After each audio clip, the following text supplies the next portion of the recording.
Sabe, essa percepção de que ainda não é o fim, é algo que de fato deve permear o nosso coração. Mas sejamos bem sinceros, quantas vezes ao longo da nossa vida nós não pensamos que chegou o fim? Não teve momentos na vida que a gente parou e disse, rapaz, eu acho que eu não aguento mais, eu acho que eu não vou suportar mais. Ou então condicionamos o fim, dizendo, olha, se acontecer desse jeito, então acabou. Se fizer isso, então já era.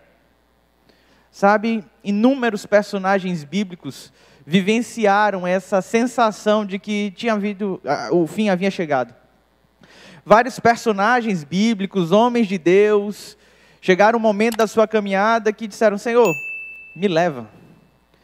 Já deu essa vida, já deu essa caminhada. Diante de tanto cansaço, diante de tanta luta, eu sei que em alguns momentos nós romantizamos sim os embates da vida, nós cantamos aqui de maneira poética essas vitórias e a sensação que às vezes a gente tem é que tudo foi muito fácil, é que nada foi tão penoso assim.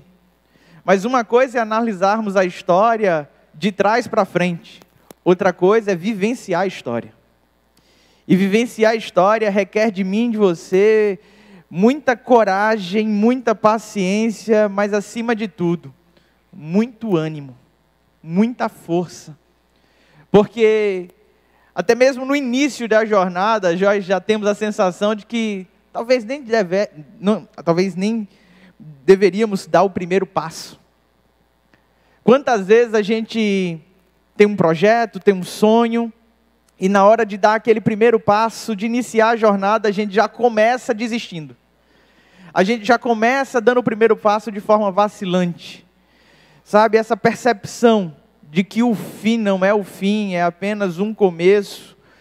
Nós percebemos na vida de Cristo Jesus, por meio da sua morte, e ali não era o fim, era apenas o início de uma longa jornada, uma jornada eterna, que eu e você fomos convidados a participar.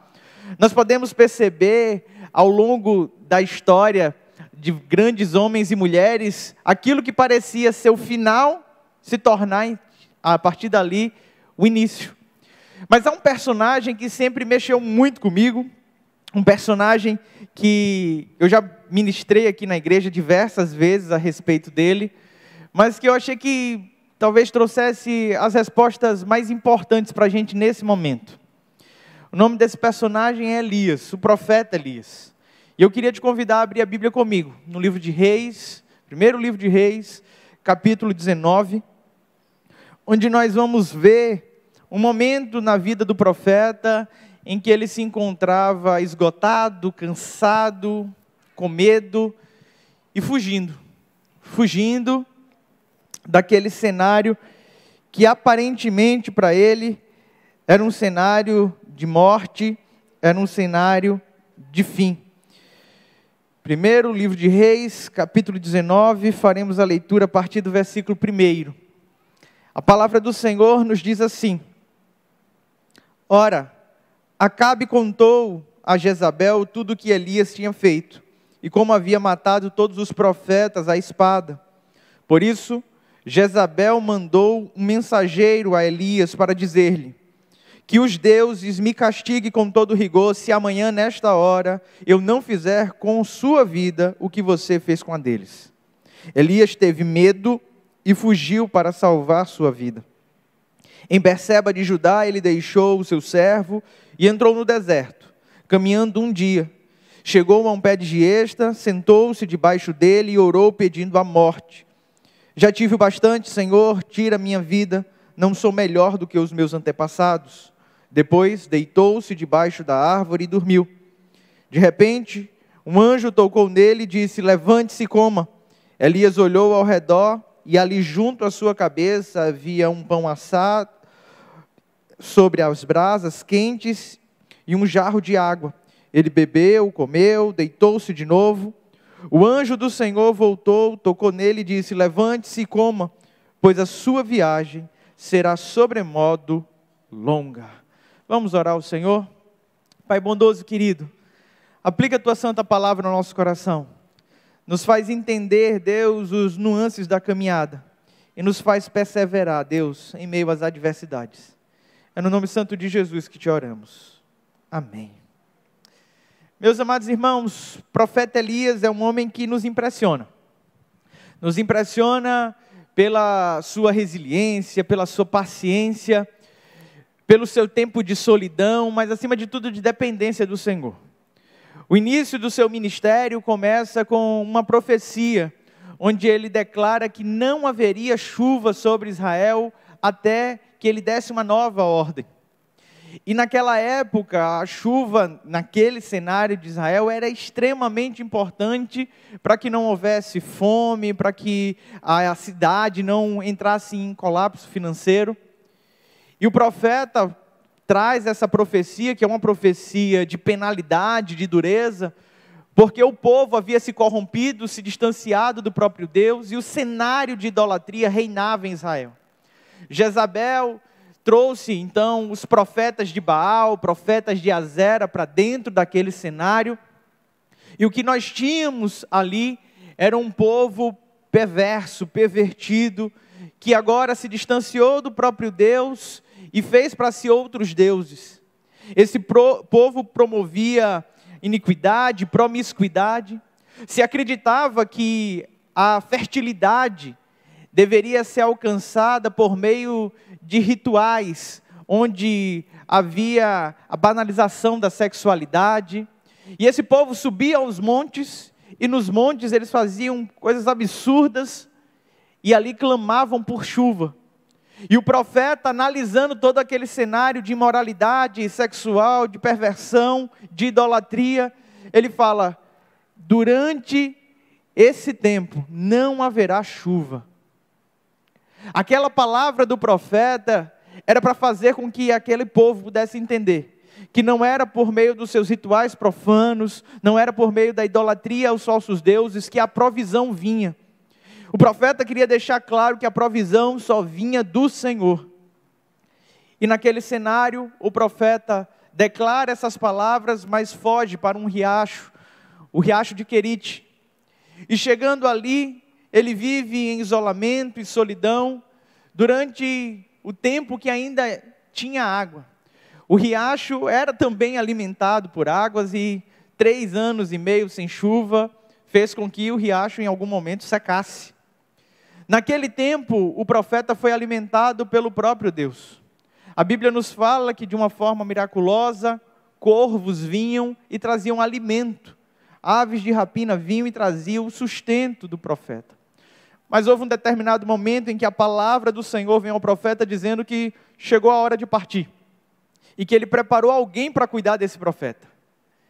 E o profeta sai então, na perspectiva de que não estaria mais em solidão, e que também não dependeria mais desse contexto tão sobrenatural para reter ali os seus alimentos. E a Bíblia nos fala que ele vai morar com uma mulher viúva pobre.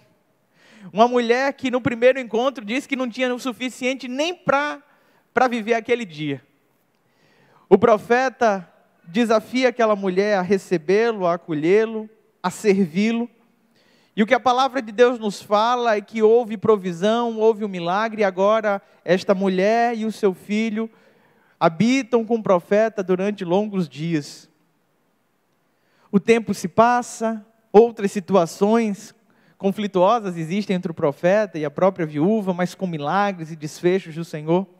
Mas chega o grande dia do profeta se apresentar ao povo de Israel, e desafiar então os profetas de Baal para um duelo, onde o Deus que respondesse, esse haveria de ser o Deus no qual toda a nação deveria se converter, deveria se prostrar, deveria adorar. E ele tem uma vitória gigantesca sobre esses profetas. Quem acompanha o enredo percebe que é nítido que só existe um único Deus. E diante daquela grande vitória, diante daquele tempo de alegria, de festa, no outro dia, o profeta recebe a notícia que a rainha Jezabel não gostou nada do que ele fez. E agora ela quer matar o profeta. Um profeta que vivenciou tantos milagres do Senhor, que desfrutou da solidão, mas do cuidado de Deus, que experimentou ser cuidado de Deus por alguém que nem tinha provisão, que opera grandes milagres, agora está cansado, está com medo, está em fuga. Sabe, se a gente for pensar na vida apenas em recortes, se a gente for pensar na nossa história apenas em momentos, a gente pode chegar a conclusões muito precipitadas. Quem olha para a sua vida no dia de hoje não sabe o que você já enfrentou, o que você já passou. Todas as vezes que eu e você nos apegamos a um momento da nossa história, fazemos um recorte dela, nós não estamos trabalhando com fidelidade a respeito daquilo que nós construímos. Porque a vida é um todo. Ela não é um momento.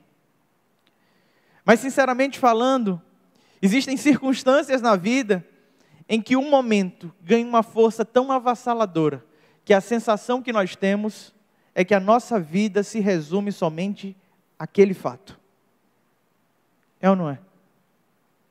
Parece que o antes que nós vivenciamos não foi nada. Parece que todas as vitórias que nós já tivemos, tudo aquilo que já conquistamos, parece que foi jogado fora, que não existe mais. E nesse momento é que nós somos confrontados, se continuamos, se perseveramos, ou se ficamos à margem do caminho. O profeta, no momento de confusão e desespero, foge.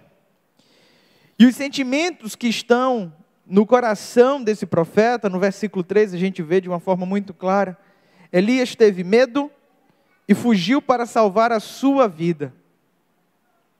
Em Berseba de Judá, ele deixa o seu servo. Esse verso curto nos revela algumas coisas que muitas vezes acontecem exatamente conosco. Quantas vezes eu e você não estamos tão amedrontados que nos acovardamos? Quantas vezes o medo não toma conta do nosso coração e para não ter uma derrota pior e mais vexatória a gente fala, eu vou desistir que é melhor. Eu vou jogar a toalha porque aí pelo menos eu não tenho que passar por essa humilhação. Não é? Quantas vezes a gente não pensa em terminar um relacionamento, em pedir demissão de um emprego? Quantas vezes a gente não pensa em acabar com um momento ali simplesmente com medo e com vergonha do que pode se suceder mais à frente? Parece que a sensação de jogar a toalha é mais nobre. Parece que traz um pouco mais de orgulho dizer, não, foi eu que desisti, não foi eu que perdi. Mas o fato é que o medo vai se apoderando e as decisões diante do medo normalmente não são as melhores. O profeta, temendo por sua vida, num momento de preservação, ele simplesmente decide ir ao deserto. E o que nos chama a atenção é o fato dele ter companhia e preferir ficar só. O texto nos fala que ele deixa em Berseba o seu servo e segue a caminhada sozinho. Quando nós vencemos uma batalha, normalmente nós estamos cercados de pessoas. É tempo de festa. É tempo que todo mundo quer ser nosso amigo, todo mundo quer estar do nosso lado. Mas no momento da adversidade, no momento do choro, no momento da luta, a sensação que nós temos é que estamos sozinhos, não é? Mas o profeta faz um movimento que é um pouco estranho, e que às vezes nós fazemos exatamente igual. As poucas pessoas que nos restam, no tempo do choro, no tempo do lamento, às vezes nós queremos nos distanciar delas. A única pessoa que acompanhava o profeta era o moço. No momento de medo, de fuga, de fragilidade. E a resposta do profeta é, fica aqui, que eu vou sozinho. Porque nesses momentos da vida, a gente tem tanta vontade de ficar só, de se isolar, de não ver ninguém. Eu sei que é importante momentos de reclusão. É didático, é pedagógico a gente estar sozinho. Tem coisas que a gente consegue enxergar sozinho que quando está acompanhado é difícil. Só que em momentos como esse, na nossa caminhada, por mais que eu e você queiramos estar só, por mais que eu e você queiramos nos isolar, o nosso Deus se faz sempre presente.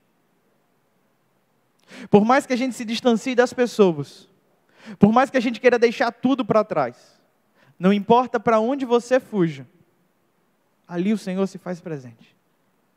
E isso acontece na vida do profeta. Ele foge para o deserto, se deita debaixo de uma árvore, e ali debaixo da árvore, cansado, ele roga para si pedindo a morte, e a resposta de Deus é enviar um anjo para cuidar do profeta. Eu sei que às vezes a gente não toma as melhores decisões. E talvez você esteja aqui e tenha tomado inúmeras decisões que te prejudicaram ainda mais, que agravaram a situação de vida que você tem passado. Mas eu preciso dizer que independente das decisões que você tenha tomado, independente do quão longe você tenha caminhado e se distanciado, não temos como fugir da presença do Senhor. Ela nos acompanha e cuida de nós em meio a esse tempo. Sabe, o anjo do Senhor aparece no deserto para trazer todo o sustento que o profeta precisava. Todo o sustento. O que me chama a atenção é a oração desse profeta. Olha o que nos diz o verso 4. E entrou no deserto, caminhando um dia, chegou a um pé de esta, sentou-se debaixo dele e orou pedindo a morte. Já tive o bastante, Senhor. Tira a minha vida, não sou melhor do que os meus antepassados. O profeta está com duas sensações aqui, dois sentimentos conflituosos. O primeiro, ele tem uma sensação de que eu já fiz o bastante. Eu já fiz a minha parte. Eu fui lá, eu fiz o que o Senhor mandou, eu guerriei, eu profetizei, eu passei privações. Já deu, Senhor. Já deu, eu já fiz o bastante. Em contrapartida, nós percebemos, permeado aí nesse sentimento do profeta, um ar de frustração. Se por um lado ele tem a sensação de que cumpriu tudo que tinha para cumprir, por outro ele tem uma sensação, um gosto amargo que estou deixando a caminhada no meio. E diante dessa frustração, esse conflito de pensamento, ele roga para si a morte. E meus irmãos, sejamos bem sinceros, por mais que a gente queira se distanciar da ideia da morte, existem momentos na nossa caminhada que ela se apresenta a mim e a você como se fosse uma solução. Existem momentos que, tomados por desespero, tudo que a gente quer é pôr um fim à nossa dor. Mas deixa eu te falar algo que você guarde no coração e nunca esqueça. A morte nunca foi e nunca será uma solução. A morte é um inimigo. A morte é um acidente de percurso. A morte foi vencida na cruz por Cristo para que hoje eu e você pudéssemos ter vida. Todas as vezes que a ideia da morte bater na sua porta, você precisa ter a resposta na ponta da língua. Assim como Cristo Jesus venceu a morte, eu e você também venceremos. A morte não é uma alternativa. ela não é uma opção. A gente entende, quando olha para a vida do profeta, o desgaste. A gente entende esse humor deprimido, esse esgotamento, esse cansaço. E faz sentido essa oração. Faz sentido chegar diante de Deus e dizer: Senhor, soluciona o meu problema. Mas as soluções que o Senhor tem para o meu problema, para o teu problema, são muito maiores, muito melhores do que as que nós temos. Porque as que nós temos passam por nossa percepção, por nossa capacidade de enxergar a vida. E diante da nossa percepção, nós temos que reconhecer a nossa limitação. Nós não sabemos de nada. Sabe o que é de nada? De nada. Às vezes as coisas estão na nossa frente. A gente está olhando para elas. A gente diz: é isso. E daqui a pouco a gente descobre que não era nada daquilo que a gente estava vendo. Não era nada daquilo que a gente estava percebendo. É por isso que tem algo que eu e você precisamos fazer dia após dia. É depender da visão do Senhor com relação aos nossos passos. Quando nós colocamos a nossa dependência do Senhor para o dia de amanhã, e encaramos o dia de hoje com toda coragem, com toda intrepidez, nós continuamos a caminhada, nós perseveramos. Mas todas as vezes que achamos que temos a grande solução, temos a grande ideia, o fim se aproxima. O fim se aproxima. Sabe, o Senhor nos convida a viver por fé. E a fé nos faz enxergar o fim quando ninguém está vendo. Viver por fé é conseguir enxergar o final da estrada. É conseguir entender que a estrada pode ser longa, mas a gente sabe onde vai dar. Quando nós não vivemos por fé, a nossa visão se limita e a sensação que nós temos é que o fim está próximo. Não sei se vocês já experimentaram correr, ou agora aqui na igreja tem um grupo de bike, né? O pessoal está se reunindo aí nas quintas-feiras para pedalar junto. Sabe quando a gente sabe o fim? Quando a gente sabe exatamente até onde tem que chegar, e vai se aproximando daquele ponto, e a gente vai vendo, a gente recebe forças de onde nem tinha mais. É ou não é? Agora experimenta sair andando sem ter o fim, sem saber onde é o ponto final. Parece que tudo se encurta. Parece que o cansaço vem logo, a fadiga, a gente já não sabe mais, rapaz, eu não vou aguentar não. Toda hora a gente quer parar, quer desistir. Quando o Senhor Jesus nos convida a viver por fé, não é viver às cegas, é viver sabendo o desfecho. É saber que o que nos aguarda é a eternidade. É colocar os nossos olhos no autor e consumador da nossa fé e seguir em frente, independente das circunstâncias, independente das adversidades. O profeta foi cuidado por Deus em todos os momentos da sua jornada. Nós não lemos um texto bíblico aqui que o profeta estava desamparado. Até mesmo quando ele estava sozinho, o Senhor levantava alguém para sustentá-lo, o Senhor levantava alguém para cuidá-lo. E nesse momento de jornada da sua vida, onde ele foge para o deserto dizendo: olha, eu estou sozinho, eu estou abandonado, essa é a grande crise dele. Se você ler depois a sequência do texto, você vai ver que o que incomodava ele era o fato dele se sentir isolado, achar que apenas ele estava perseverando diante do Senhor.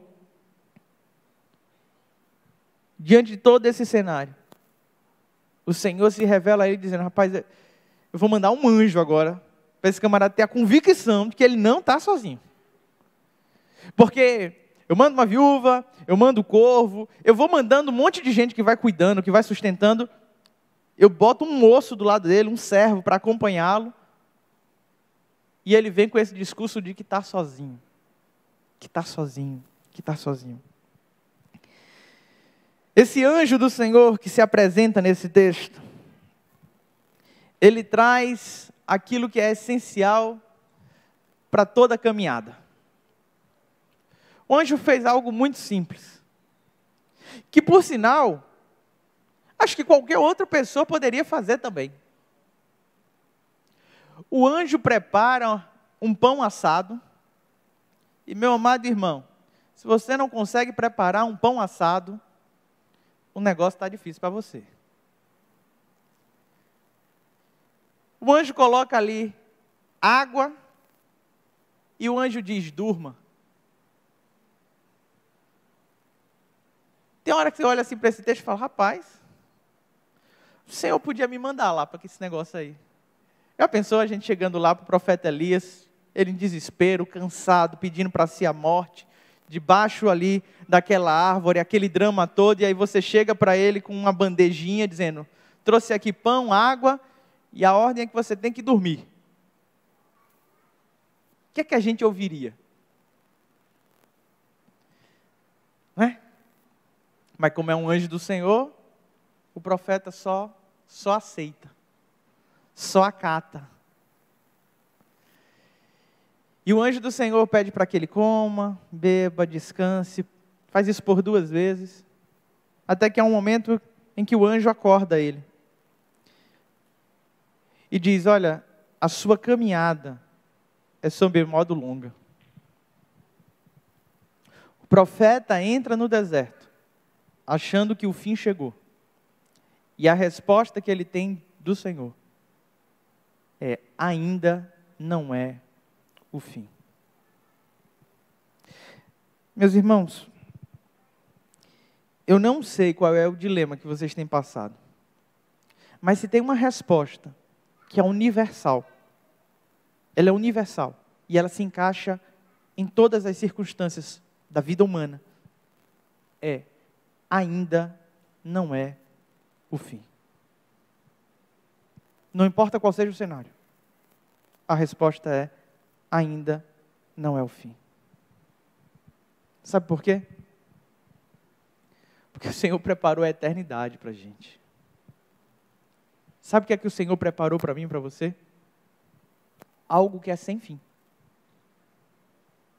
E é por isso que, independente do que você esteja passando, a resposta de Deus para você nessa hora é, ainda não é o fim. A caminhada é longa. A caminhada é longa. Nós temos o profeta Elias entrando no deserto, caminhando por 40 dias e 40 noites, em busca de uma resposta do Senhor.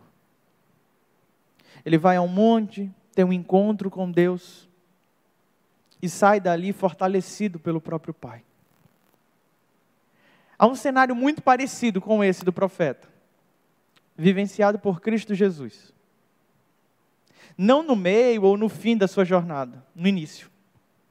A palavra do Senhor nos diz que Jesus, após ser batizado, ele vai ao deserto. E talvez seja coincidência, mas ele passa ali no deserto também 40 dias e 40 noites. E no final, o diálogo que ele tem não é com Deus. O diálogo que ele tem é com Satanás. E o que Satanás oferece para ele é um atalho. O que Satanás oferece para ele é um caminho mais rápido. É um jeito mais fácil. Jesus está começando a sua jornada pelo deserto e Satanás se apresenta a ele dizendo, rapaz, por que a gente não encurta tudo isso? Por que a gente não faz de um jeito mais fácil? E a resposta do Senhor Jesus é toda ela na palavra. Satanás se apresenta a Jesus tentando oferecer aquilo que o anjo ofereceu para Elias. Depois de 40 dias, Jesus teve o quê? Fome. Não foi fome? O que é que Satanás disse? Transforma essas pedras em pães aí. Qual é a resposta de Jesus? Não é só de pão que viverá o homem. Não é só de pão que viverá o homem. Satanás vai testando Jesus. Só que Jesus estava fortalecido. Jesus entendia a sua vocação e sabia que a sua caminhada estava só começando. Mas muitas vezes eu e você entramos no deserto, como Elias. E da mesma forma que o anjo do Senhor aparece para cuidar de nós. Por vezes, o inimigo de nossas almas também se apresenta para nos tentar. O deserto é o mesmo. O deserto é o mesmo. Mas aquilo que nós encontramos no deserto varia. Meu amado irmão, não aceite nenhuma outra resposta que não seja continuar. Não aceite nenhuma outra resposta que não seja perseverar. Se tem algo que nós aprendemos com Elias, que nós aprendemos com Jesus, se tem algo que nós aprendemos com aquelas pessoas que de fato vivenciaram esse tempo de deserto, como Agar, como o rei Davi, como Moisés, é que precisamos continuar.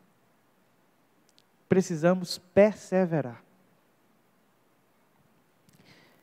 Eu queria começar a concluir, convidar a equipe de louvor já a tomar lugar. O profeta, cansado, fadigado, vai ao deserto, clama para si a morte, o fim, e a resposta que tem é ainda não. E naquele momento ele é sustentado pelo próprio Deus. Eu não sei qual foi a resposta que você veio buscar aqui hoje. Eu não sei. A resposta que o profeta tem, não é que vai vir um tempo de alívio. A resposta que o profeta tem, não é que o cenário à sua volta vai mudar, não é que ele vai conseguir triunfar sobre Jezabel, não é que ele vai ter vitória. Não é essa a resposta que ele tem. Ele não tem a resposta que de uma forma miraculosa tudo vai mudar na sua vida.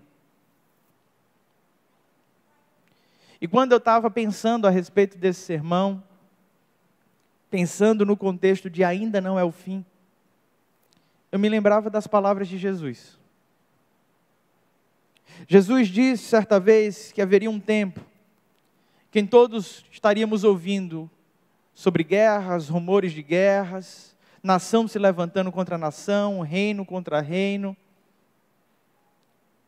Um caos, um tempo de tribulação. E sabe qual foi a resposta dele? Calma, ainda não é o fim. Nós estamos vivendo dias difíceis. Eu sei que muitos aqui tinham no coração a expectativa de que 2022 começaria tão diferente. Quem aqui iria pensar que depois de tantas coisas, tantos embates políticos, tanto negócio, toma vacina, não toma vacina, toma cloroquina, não toma cloroquina, todos esses cenários que eu sei imaginar, que agora a gente estaria de novo passando por um momento onde pessoas estão enfermas. A gente achava que tinha chegado ao fim, não foi?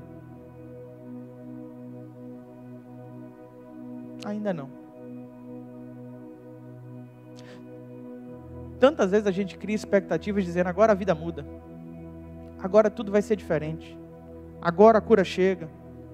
Agora eu prospero. Agora esse negócio vai. E às vezes não acontece. E a máxima não é perseverar quando tudo vai bem. Perseverar quando tudo vai bem, eu acho que a gente nem pode usar a palavra perseverar para um cenário como esse. A questão é que a gente tem que continuar, apesar dos dias. Sabemos que os dias são maus. Sabemos. Mas nós temos uma garantia. O Senhor venceu o mundo. E com Ele nós venceremos. Por mais que ainda não tenha chegado o fim,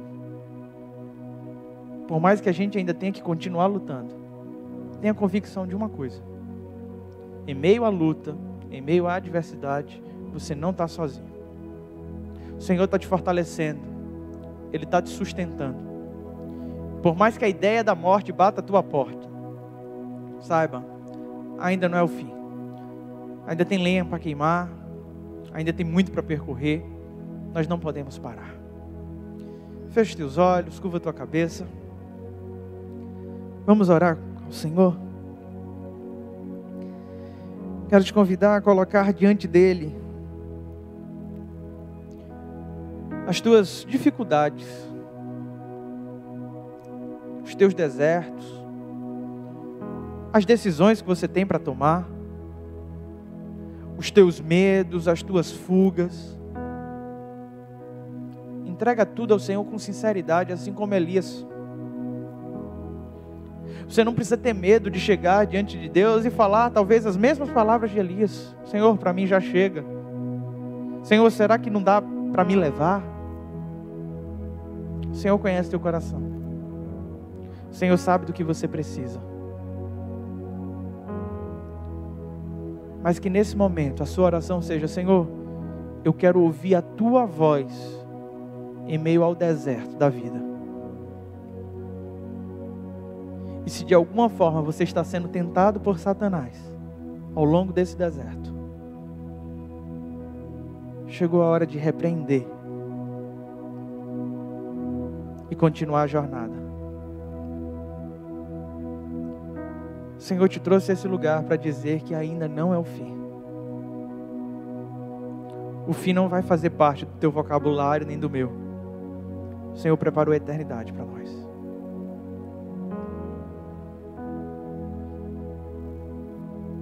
Cristo Jesus tomou o nosso lugar na cruz do Calvário, para que hoje eu e você pudéssemos ter vida, para que hoje eu e você pudéssemos ter uma eternidade no lugar de um fim. E Ele tem poder para salvar a tua vida. Ele tem poder para te dar a eternidade. Se hoje você está aqui nesse lugar cansado de lutar com as próprias forças, se você se sente sozinho, e nesse momento você entende que a melhor opção é se render ao Senhor, é entregar a tua vida a Ele, é se reconciliar com Ele, é continuar a jornada com Ele, eu queria orar por você. Se você veio a esse lugar pensando em desistir, e hoje entende diante do Senhor que precisa perseverar, mas não quer perseverar sozinho, quer ser conduzido pelo próprio Deus nessa jornada, eu queria orar por você. Eu queria fazer 2 orações nesse momento. A primeira, por todos aqueles que se encontram nesse lugar, que estão cansados, que estão esgotados, que ao longo desses dias pensaram mesmo em desistir, e que hoje clamam ao Senhor por um renovo, por uma força. Se você está vivendo esse cenário, eu queria orar por você. Então, num ato de fé, eu queria te pedir para se colocar de pé, dizendo: Senhor, renova as minhas forças. Essa não é uma oração de reconciliação, nem de entrega ainda. Mas se você se sente cansado e gostaria que o Senhor renovasse as tuas forças hoje, se coloque de pé, dizendo: Senhor, me dá ânimo, me dá forças, eu quero prosseguir, eu quero continuar. Só o Senhor sabe os desertos que você tem passado. Só você sabe os sentimentos que tem norteado o teu coração. E esse é um momento seu com o Senhor. Num ato de fé, se coloque de pé dizendo: Senhor, eu quero continuar, Pai, mas sozinho não dá.